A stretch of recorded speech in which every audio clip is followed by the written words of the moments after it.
ओम अज्ञानतिमिरान्धस्य ज्ञानञ्जनशलाकया चक्षुरुन्मिलितं येन तस्मै श्रीगुरवे नमः।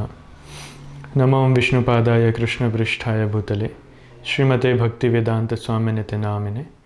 नमस्ते सरस्वते देवे गौरवाणी प्रचारिणे निर्विशेषशून्यवादी पाश्चात्यदेशतारिणे। वाञ्छाकल्पतरुभ्यश्च कृपा सिन्धुभ्य एव च पतितानां पावनेभ्यो वैष्णवेभ्यो नमो नमः। श्री कृष्ण चैतन्य प्रभु नित्यानंद, श्री अद्वैत गदाधर श्रीवासादि गौर भक्तवृंद। हरे कृष्णा कृष्णा कृष्णा हरे हरे, हरे राम राम राम हरे हरे। हरे कृष्णा। तो अंतर्राष्ट्रीय कृष्ण भावनामृत संघ इस्कॉन की शाखा उज्जैन के द्वारा आयोजित इस राधाष्टमी कार्यक्रम में आप सभी का स्वागत है। और सबसे पहले आप सबको राधाष्टमी की बहुत बहुत हार्दिक बधाई। तो आज का जो मुख्य विषय है वो है, हम श्रीमती राधा रानी के दिव्य गुणों के ऊपर चर्चा करेंगे, उनका गुणगान करेंगे। तो राधा रानी ऐसे उनके बहुत सारे गुण हैं जिनसे वो भगवान को आकर्षित करती हैं, और मुख्यतः शास्त्रों में उनके 25 गुण बताए गए हैं, जिनमें से 8 गुणों पे आज हम चर्चा करेंगे। तो पहला गुण उनका आता है, वो कहलाता है रम्या वाक। रम्य वाक मतलब वो मजाक करने में और बहुत एक्सपर्ट हैं, और साथ ही साथ इतना मधुर वो बोलती हैं कि किसी का भी हृदय वो जीत सकती हैं, और इसी गुण से वो भगवान कृष्ण का भी हृदय जीतती हैं। तो यहाँ से हमें सीखने को मिलता है कि अगर किसी व्यक्ति से हम बातचीत करें तो इतनी मीठी होनी चाहिए ताकि उसका हृदय हम जीत पाएँ, उसके हृदय तक हम उतर पाएँ। साधारणतया लोग इस प्रकार से बात नहीं करते हैं। हर कोई कर्कश ध्वनि में बात करना चाहता है या फिर लोगों को दुख प्रकट करना चाहता है। मुझे याद है, हम जब स्कूल में थे तो बचपन से ही ऐसा माहौल बनाया जाता है कि कैसे हम दूसरे लोगों के मज़े ले सकें, उनकी टांग खींच सकें। ये गलत है। हमारी ध्वनि, हमारी वाणी इतनी मधुर होना चाहिए कि सामने वाले व्यक्ति का दिल हम जीत जाएं। भगवद गीता में भगवान कृष्ण एक बहुत अच्छा श्लोक बोलते हैं। कहते हैं, अनुद्वेगकरं वाक्यम सत्यम प्रियम हितम चयत स्वाध्याभ्यासनम चैव वाङ्मयं तप उच्यते। कह रहे हैं कि वाणी की तपस्या क्या है। इसमें कुछ गुण बताते हैं। अनुद्वेगकरं वाक्यम सत्यम प्रियम हितम चयत। 3 चीज़ें। पहला कि हमारे जो वाक्य हैं वो ऐसे होने चाहिए जिससे किसी को उद्वेग ना हो, किसी को कष्ट ना हो, किसी के मन में कष्ट ना हो, किसी के शरीर में कष्ट ना हो। जैसे हम कहते हैं कि जीवान में कोई हड्डी नहीं होती, लेकिन उसमें इतनी शक्ति होती है कि वो बहुत सारी हड्डियाँ तोड़वा सकती है। लेकिन वही जीवान अगर उससे मधुर शब्द निकालें, अच्छे शब्द निकालें, दूसरों को प्रोत्साहित करें, दूसरों को प्रेरणा दें, तो बहुत सारे चीज़ों को सुधार सकते हैं। तो अनुद्वेगकरम वाक्यम, और साथ ही साथ सत्यम। हम जो बोलें वो झूठ के सहारे से ना बोलें, सत्य के सहारे से बोलें। कलयुग में सत्य ही एकमात्र ऐसी चीज़ है जो टिकती है, और यही धर्म है। सत्यम प्रियम, प्रियम होना चाहिए, दूसरों को सुनने में बहुत अच्छा लगना चाहिए। और हितम, हितम मतलब उनके हितकारी होना चाहिए। ऐसा कुछ नहीं होना चाहिए जिनसे किसी का भी नुकसान होता हो। तो ये गुण हैं जिनसे वाणी, इसको वाणी की तपस्या कहते हैं। भगवान कहते हैं वाणी की तपस्या है, वाङ्मयं तप उच्यते। इसमें एक बहुत अच्छी कहानी आती है सोक्रेटिस की। एक बार सोक्रेटिस अपने घर पे थे और उनसे मिलने के लिए कुछ मित्र उनके घर पर आने वाले थे। तो थोड़ी देर में उनके मित्र आए। वो अपने घर में हॉल पे बैठकर उनसे बातें कर रहे थे वहाँ पर, और लेकिन उनकी पत्नी थोड़ी उनसे नाराज़ थी उस समय। उनकी पत्नी को इतना गुस्सा आया कि वो बहुत चिल्लाने लगी। वो ऊपर किसी कमरे में थी, वहाँ से बहुत चिल्लाने लगी। तो जब सोक्रेटिस के मित्रों ने उनकी आवाज़ सुनी तो थोड़ा सा डिस्टर्ब हुए। तो सोक्रेटिस बोले, नहीं, चिंता की कोई बात नहीं है, वो कुछ समस्या होगी, हम तो हमारा डिस्कशन कंटिन्यू करते हैं। लेकिन जब उनकी पत्नी ज़्यादा चिल्लाने लगी, ज़्यादा डिस्टर्बेंस होने लगा, तो उन्होंने कहा ठीक है, हम बाहर चल के गार्डन में बैठते हैं।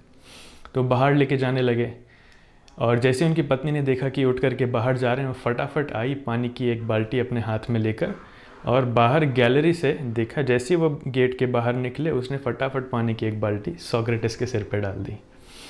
तो पूरे गीले हो गए ऊपर से नीचे तक, और उनके दोस्त एकदम आश्चर्यचकित में वहाँ खड़े थे, ये क्या हुआ। तो सोक्रेटिस उनको बोलते हैं नहीं, आप परेशान मत होइए, पहले बिजली कड़क रही थी, अभी बारिश हो गई और कुछ नहीं। चलिए हम हमारा डिस्कशन कंटिन्यू रखते हैं। सो ये ऐसी परिस्थिति थी जिसमें कोई भी व्यक्ति उत्तेजित हो सकता था, लेकिन सोक्रेटिस उन्होंने अपना शांत भाव बनाए रखा और साथ ही इतने मधुर शब्दों में अपने अपने मित्रों को उन्होंने कन्वे किया कि मित्र उनसे बहुत ज़्यादा प्रभावित हुए। तो परिस्थिति कैसी भी हो, हमें हमारी वाणी की तपस्या उसको ज़रूर करना चाहिए। ऐसी बहुत सारी परिस्थितियाँ आएंगी जब हम उत्तेजित हो जाएंगे, लेकिन हमें हमेशा मधुर बोलना चाहिए और जितना हो सके लोगों को आनंदित रखना चाहिए हमारी वाणी से। तो राधा रानी में ये कला बहुत अच्छी है। उसके बाद दूसरा गुण आता है, वो कहलाता है विनीता। विनीता मतलब विनीत शब्द से आता है, विनीत मतलब विनम्र, हम जानते हैं। तो राधा रानी ऐसे तो गुणों की खान है, एक नाम है उनका कृष्णाकर्षणी। अपने गुणों से राधा रानी कृष्ण को भी आकर्षित कर सकती है, वो कृष्ण जो पूरी दुनिया को आकर्षित कर सकते हैं। इतना कुछ होने के बावजूद भी राधा रानी में गर्व नहीं है, अहंकार नहीं है, वो बहुत विनम्र है, बहुत विनम्र है।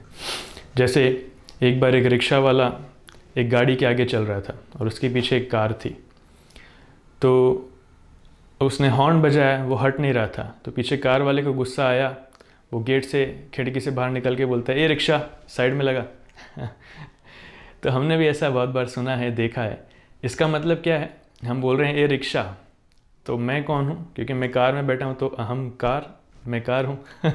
इसको कहते हैं अहंकार। तो अहंकार मतलब जो चीज़ वाकई में नहीं है, हम बिना किसी कारण के उस पर गर्व अनुभव करते हैं, या फिर बिना किसी कारण के हम सोचते हैं कि हम बहुत बड़े व्यक्ति हैं। ऐसा नहीं है। राधा रानी इतनी महान है, इतनी गुणशाली हैं, उसके बावजूद भी राधा रानी बहुत विनम्र हैं। तो ये विनम्रता किसी भी व्यक्ति का एक बहुत महत्वपूर्ण गहना होती है। स्पेशली विशेषतः मनुष्यों के लिए विनम्रता बहुत ज़रूरी है। जानवरों से हम विनम्रता एक्सपेक्ट नहीं कर सकते, उसका अनुमान नहीं कर सकते, लेकिन मनुष्यों से विनम्रता की आशा की जाती है। मनुष्य को विनम्र होना चाहिए। भगवान 13वें अध्याय में भगवद गीता के ऐसे बहुत सारे गुणों की व्याख्यान करते हैं जो मनुष्यों में होना चाहिए, जो एक व्यक्ति को, एक मनुष्य को वाकई में बहुत सुंदर देवता तुल्य बनाती है। उसमें भगवान स्टार्ट करते हैं, अमानित्वम अदम्भित्वम अहिंसा शांतिरार्जवम। तो कहते हैं कि विनम्रता वहाँ पर होना बहुत ज़रूरी है। और श्रील प्रभुपाद जी तात्पर्य में विनम्रता की बहुत सुंदर परिभाषा देते हैं। प्रभुपाद जी कहते हैं कि विनम्रता मतलब एक व्यक्ति को दूसरों से प्रशंसा पाने के लिए ज़्यादा उत्साहित नहीं होना चाहिए, उसमें प्रशंसा में उसको खुशी नहीं ढूंढनी चाहिए। तो ये विनम्रता है, इसको अमानित्वम भी कहते हैं। सो दिस इज़, ये विनम्रता यहाँ पर बताई गई है। तो अहंकार जानवरों का लक्षण है, आसुरिक लोगों का लक्षण है, मनुष्यों का या फिर देवताओं का लक्षण है विनम्रता। तो हम में विनम्रता होना चाहिए। तीसरा राधा रानी का बहुत अच्छा गुण है, उसको कहते हैं करुणापूर्णा। तो राधा रानी बहुत करुणामयी है, उनके अंदर बहुत करुणा है, जीवों के लिए बहुत करुणा है।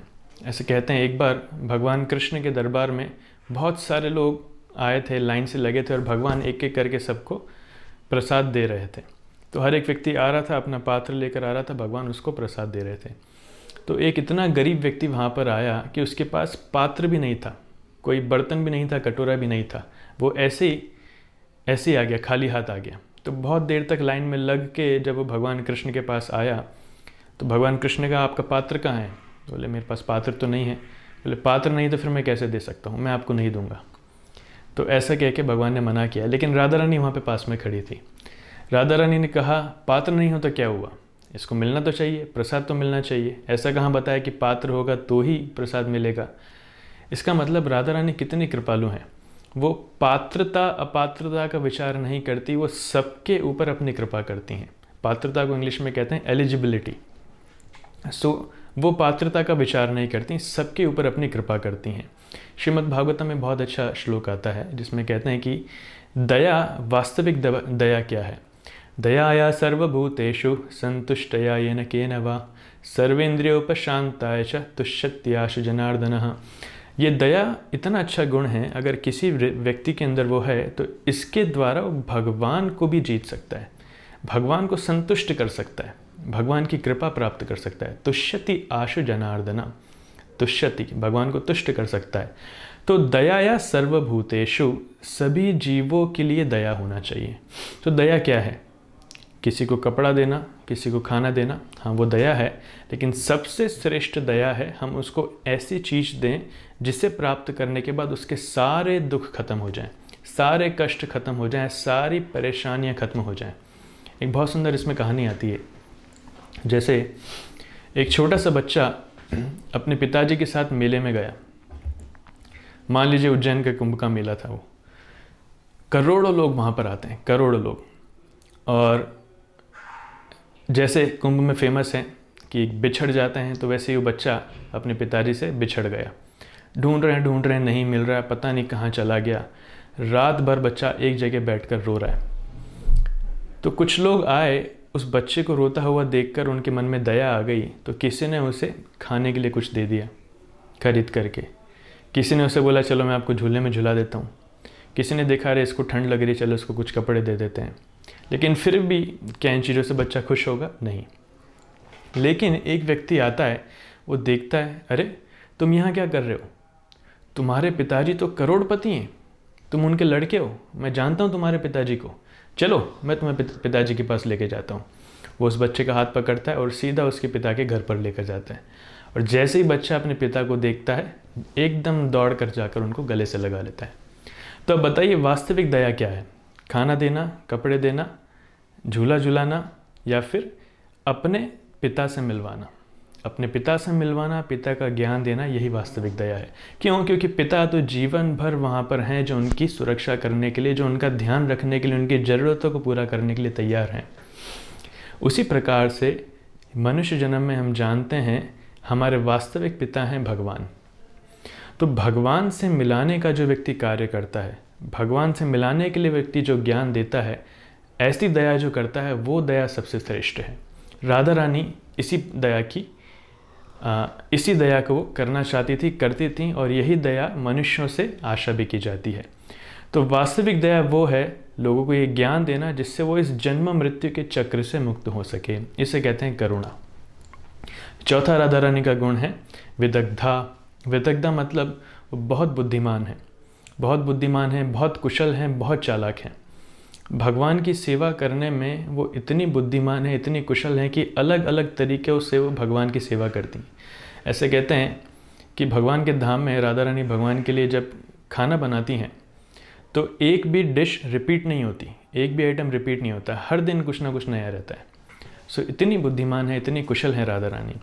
तो उसी प्रकार से हमें भी भगवान की सेवा के लिए, हमें भी मानवता की सेवा के लिए बहुत बुद्धिमान होना चाहिए। साधारणतया लोग बुद्धि लगाते हैं दूसरों को कष्ट देने में। जैसे दुर्योधन है, दुर्योधन ने इतनी बुद्धि लगाई कि कैसे इन पांडवों को मैं अपने रास्ते से हटा सकूं, कैसे इन पांडवों का राज्य में हड़प सकूं, खुद समृद्धशाली बनूं। लेकिन आखिरी में हुआ क्या? उसको हारना पड़ा। न केवल वो, बल्कि पूरे साम्राज्य को, पूरे कौरव वंश को लेकर वो डूब गया। तो लोग बुद्धि लगाते हैं कैसे दूसरों को कष्ट दे सकूं। एग्ज़ाम टाइम है, हमें बुद्धि लगानी चाहिए हम कैसे पढ़ाई करके फर्स्ट आ पाएँ। लेकिन बुद्धि ये लगाते हैं कि कैसे जो फर्स्ट आ सकता है उसको भटका दूं जिससे वो फर्स्ट ना आ पाए, तो वो कंपटीशन में पीछे हो जाए। तो इस प्रकार लोगों का बुरा करने के लिए लोग बुद्धि लगाते हैं, लेकिन वास्तविकता में लोगों का भला करने के लिए हमें बुद्धि लगाना चाहिए। तो राधा रानी भगवान की सेवा करने के लिए और सभी लोगों को भगवान की सेवा में नियुक्त करने के लिए बहुत बुद्धिमान है, इसलिए उनका नाम है विदग्धा। पांचवा राधा रानी का गुण है जिन्हें कहा जाता है पाणव अन्विता, मतलब अपने कार्यों को करने में वे बहुत निपुण हैं, बहुत कुशल हैं। जो भी चीज़ श्रीमती राधा रानी करती हैं इज़ एवरीथिंग फर्स्ट क्लास, एक नंबर श्रेणी का वो होता है। और इसके लिए वो सारी चीज़ें स्वीकार करने के लिए रेडी हैं, और इसमें वो भेदभाव भी नहीं करती हैं कि कौन अमीर है कौन गरीब है। जैसे भगवान कृष्ण के संपर्क में एक बहुत अच्छी स्टोरी आती है। भगवान इतने कुशल हैं और साथ ही साथ भगवान अपने भक्तों को आनंद देने में भी कुशल हैं। राधा रानी भी अपने भक्तों को आनंद देने में बहुत कुशल हैं। जैसे हम देखते हैं भगवान जब शांतिदूत बनकर दुर्योधन के पास गए थे तो दुर्योधन को पहले ही पता चल गया था कि भगवान कृष्ण आने वाले हैं। तो वो भगवान से थोड़ा फेवर मांगने के लिए, भगवान से थोड़ा सा अपना मतलब पूरा करवाने के लिए भगवान की सेवा करना चाहता था। तो वहाँ पर उपस्थित जितने महल थे उसमें से सबसे अच्छा महल, सबसे सुविधाजनक युक्त महल उसने भगवान के लिए अरेंज किया। वो महल था दुशासन का, उसने दुशासन को बाहर कर दिया। और भगवान जब आए तब उसने खाने के लिए 56 भोग वहाँ पर रखे, अलग अलग प्रकार के। बहुत सारी सेविकाएं भगवान की सेवा के लिए रखीं, और बहुत सारे वस्त्र भगवान के लिए रखे, गहने भगवान के लिए रखे। और भगवान से बातचीत करने के बाद भगवान को बोला कि आप, हे कृष्ण, आप यहीं रुकिए और इन सारी चीज़ों का आप आनंद लीजिए। भगवान कृष्ण जानते हैं, भगवान कृष्ण भावग्राही जनार्दन है, वो 56 भोगग्राही नहीं है, वो भावना को देखते हैं। इसलिए उन्होंने कहा, नहीं दुर्योधन, मैं यहाँ नहीं रुक सकता, मैं विदुर के घर जाऊँगा। भगवान वहाँ से सीधा विदुर के घर गए। विदुर एक छोटी सी कुटिया में रहते हैं, और उनकी वाइफ, उनकी पत्नी वहाँ पर, विदुरानी उनको कहा जाता है, वो वहाँ पर हैं। दोनों भगवान कृष्ण के बहुत महान भक्त हैं, बहुत प्रेम करते हैं भगवान से वो। तो जैसे ही भगवान जाते हैं उनके घर पे, उनकी कुटिया में, दोनों इतने प्रसन्न होते हैं, इतने प्रसन्न होते हैं कि भगवान को बहुत अच्छे से वहाँ पर उनका स्वागत करते हैं, उनको बिठाते हैं, उनकी पूजा करते हैं, और प्रेम में इतने मग्न हो जाते हैं कि वो उनको बाहरी वातावरण की सुध बुद्धि नहीं रहती। तो विदुरानी भगवान को प्रेम से केले खिला रही थी, लेकिन कैसे खिला रही थी? केले को छील करके, केला फेंक करके छिलका भगवान को दे रही थी और भगवान उनके प्रेम को देखते हुए चुपचाप वो केले का छिलका खा भी रहे थे। और विदुर दूसरे देख रहे हैं कि अरे ये मेरी पत्नी क्या कर रही है। वो कुछ बोलने जाते, भगवान ने उनको वहीं पे रोक दिया, नहीं नहीं रुको, कुछ मत करो। तो भगवान उनके प्रेम का आदान प्रदान करने के लिए वहाँ पर बैठे थे। तो जो पूरे ब्रह्मांड के मालिक हैं वो केले का छिलका खा रहे हैं। कोई साधारण मनुष्य भी नहीं खाता केले का छिलका। सो ये भगवान की अपने भक्तों के प्रति कुशलता है। भगवान अपने भक्तों को आनंद देने में, भक्तों का आनंद लेने में बड़े कुशल हैं। तो ये भगवान से, राधा रानी से हमें सीखना चाहिए।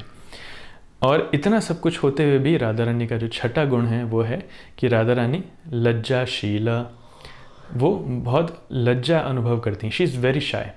मतलब जैसे आजकल हम देखते हैं बहुत सारे लोग एकदम बेशर्म हो जाते हैं, हाइलाइट्स में आने के लिए बेशर्मी वाली हरकतें करते हैं। ऐसा नहीं है, राधा रानी बहुत लज्जाशील हैं। अभी आपको जानकर के हैरान होगी कि इस उम्र में जब बच्चे अपने टीन्स में होते हैं, 11-12 साल की उम्र से लेकर 19-20 साल तक, तब बच्चे इतने बिगड़ जाते हैं कि उन्हें पाप कर्म करने में भी लज्जा महसूस नहीं होती। साधारण लज्जा तो छोड़ ही दो।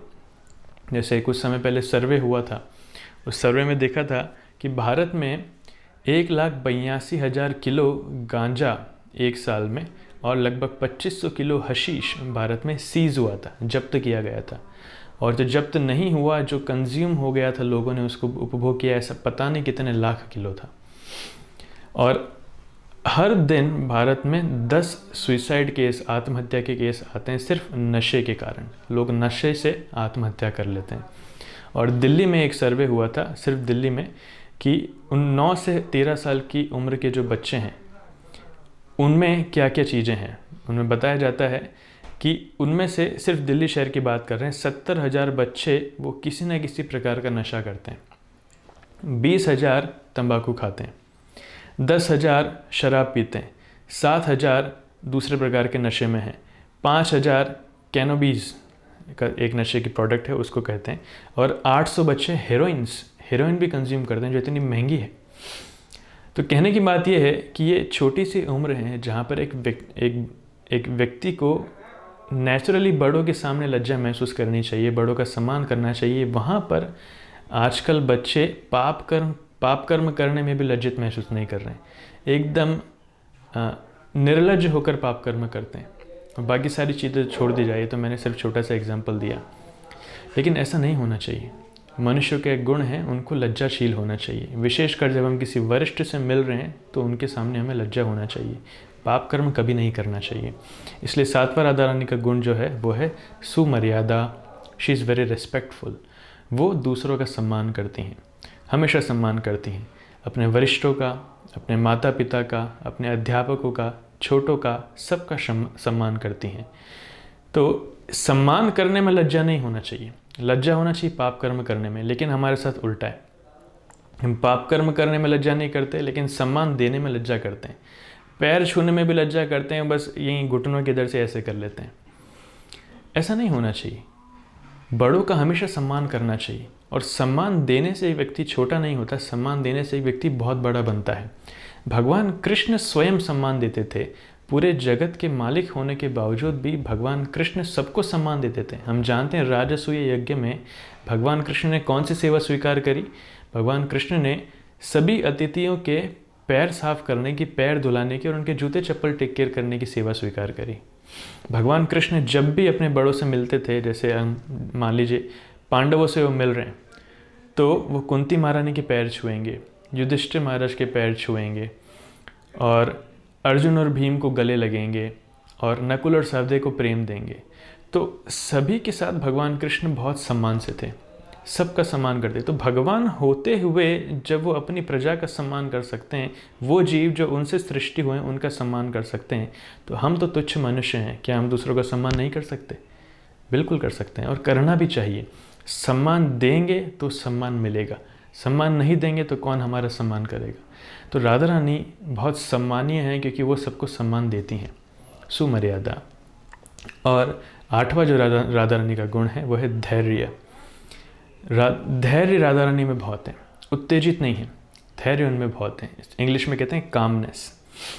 तो चाणक्य पंडित एक बहुत अच्छा श्लोक बोलते हैं, कामम क्रोधम तथा लोभम स्वादु श्रृंगार कौतुकम अतिनिद्रा अतिसेवा च विद्यार्थी ही अष्टम वर्जयेत।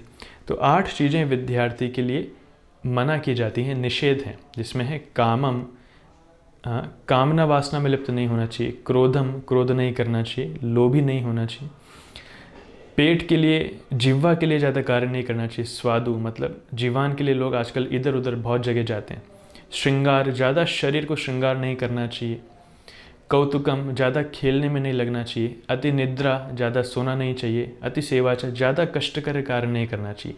इन सारी चीज़ों को न करते हुए सारा ध्यान हमें हमारी पढ़ाई में केंद्रित करना है। तो इसमें से एक गुण जो है वो है, एक जो चीज़ है वो है क्रोधम। क्रोध बिल्कुल नहीं करना चाहिए, we should not get angry. आजकल हम देखते हैं कि मार्केट में इतने प्रकार के गेम्स आ गए हैं, जैसे पबजी है या फिर अन्य दूसरे फाइटिंग वाले गेम। तो इन सबको खेलते हुए, वीडियोस देखते हुए, टीवी देखते हुए इतने ज़्यादा लोगों के अंदर क्रोध भर जाता है कि सारी उनकी शर्म, सारा उनका धैर्य वो खत्म हो जाता है। इसलिए हमें हमारा धैर्य बनाए रखने के लिए, हमें शांत रहने के लिए भगवान का नाम जप करने की बहुत आवश्यकता है। भगवान का नाम एक बहुत सुंदर मंत्र है, आप सभी जानते हैं। इस कलयुग में उसके लिए, कलयुग के लिए वो बनाया गया है। हरे कृष्णा कृष्णा कृष्णा हरे हरे, हरे राम राम राम हरे हरे। इस मंत्र का जप करने से कलयुग के सारे कल्मशों का नाश हो सकता है। इति षोडशकम नाम कलि कल्मश नाशनम नातः परतर उपायो सर्व वेदेषु दृश्यते। तो यह मंत्र स्पेशली कलयुग के लिए शास्त्रों में बताया गया है। कलयुग, इस मंत्र को जप करने से हमें सारी सिद्धि प्राप्त हो सकती है, सारे गुण हमें प्राप्त हो सकते हैं। तो अगर हम धैर्य गुण चाहते हैं, अगर हम ये सारे गुण चाहते हैं, तो हमें इस मंत्र का जप जरूर करना चाहिए। आखिरी में एक चीज़ मैं ज़रूर बोलूँगा, एक आप लोगों ने अगर कभी देखा हो, समुद्र में कुछ लोग होते हैं जिनके पास एक सर्फिंग बोर्ड होता है। उस सर्फिंग बोर्ड पे पैर रख के वो लोग लहरों के ऊपर सर्फिंग करते हैं। सर्फिंग करेंगे, अच्छा उसमें लगता है, लेकिन उसमें खतरा बहुत है और कई बार उसमें लोग डूबकर मर भी जाते हैं। कई बार शार्क उसमें आकर लोगों को खा जाती है, जंगली जानवर समुद्र के, वो उनको आकर खा जाते हैं। तो लोगों को जान का खतरा भी बहुत होता है, बहुत सारे लोग अपनी जान गंवा भी देते हैं। तो भले एक उसको करने में अच्छा लगता है, उत्तेजित लगता है, लेकिन वो बहुत रिस्की है। लेकिन अगर समुद्र से हम वाकई में कुछ पाना चाहते हैं, तो सबसे कीमती चीज़ समुद्र में जो है वो है हीरे, हाँ, मोती। वो मोती जो समुद्र की गहराई में मिलते हैं। इसलिए हमें उन सर्फर्स की तरह नहीं होना चाहिए जो क्षणिक सुख के लिए समुद्र की सतह पर तैर रहे हैं, बल्कि हमें उन डाइवर्स की तरह होना चाहिए जो समुद्र के गहराई में जाकर उन मोती को चुनने के लिए तैयार हैं। अगर वो मोती किसी को मिल जाए तो व्यक्ति बहुत अमीर हो सकता है।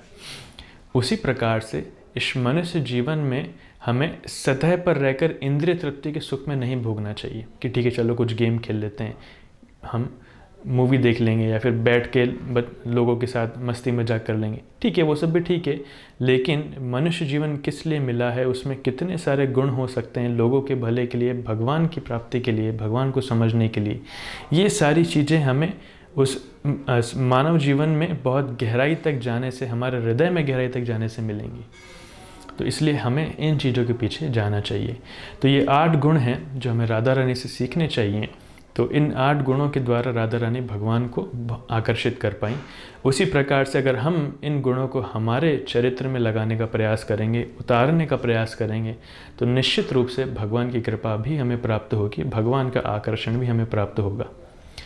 तो इसी के साथ मैं अपनी वाणी को यहीं विराम देता हूँ। बहुत बहुत धन्यवाद। आप सबको फिर राधाष्टमी की बहुत बहुत शुभकामनाएं। हरे कृष्णा।